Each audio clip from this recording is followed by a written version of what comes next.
मिथिलावती नाम की एक नगरी थी। उसमें गुंडिप नाम का राजा राज करता था। उसकी सेवा करने के लिए दूर देश से एक राजकुमार आया। वह बराबर कोशिश करता रहा, लेकिन राजा से उनकी भेंट न हुई। जो कुछ वह अपने साथ लाया था वह सब बराबर हो गया। एक दिन राजा शिकार खेलने चला। राजकुमार भी साथ हो लिया। चलते चलते राजा एक वन में पहुंचा। वहां उसके नौकर चाकर बिछुड़ गए। राजा के साथ अकेला वह राजकुमार रह गया।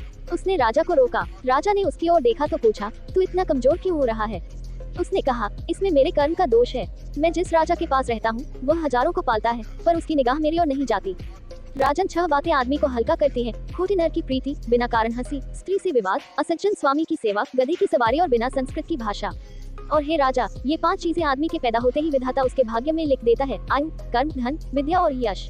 राजन, जब तक आदमी का पुण्य उदय रहता है तब तक उसके बहुत से दास रहते हैं। जब पुण्य घट जाता है तो भाई भी बैरी हो जाते हैं। पर एक बात है, स्वामी की सेवा अकार्थ नहीं जाती, कभी न कभी फल मिल ही जाता है। यह सुन राजा के मन पर उसका बड़ा असर हुआ। कुछ समय घूमने घामने के बाद वे नगर में लौट आए। राजा ने उसे अपनी नौकरी में रख लिया। उसे बढ़िया बढ़िया कपड़े और गहने दिए। एक दिन राजकुमार किसी काम से कहीं गया। रास्ते में उसे देवी का मंदिर मिला। उसने अंदर जाकर देवी की पूजा की। जब वह बाहर निकला तो देखता क्या है, उसके पीछे एक सुंदर स्त्री चली आ रही है। राजकुमार उसे देखते ही उसकी ओर आकर्षित हो गया। स्त्री ने कहा, पहले तुम कुंड में स्नान कर आओ, फिर जो कहोगे सो करूंगी।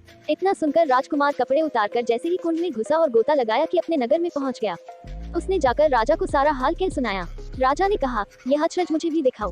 दोनों घोड़ों पर सवार होकर देवी के मंदिर पर आए। अंदर जाकर दर्शन किए और जैसे ही बाहर निकले कि वह स्त्री प्रकट हो गई।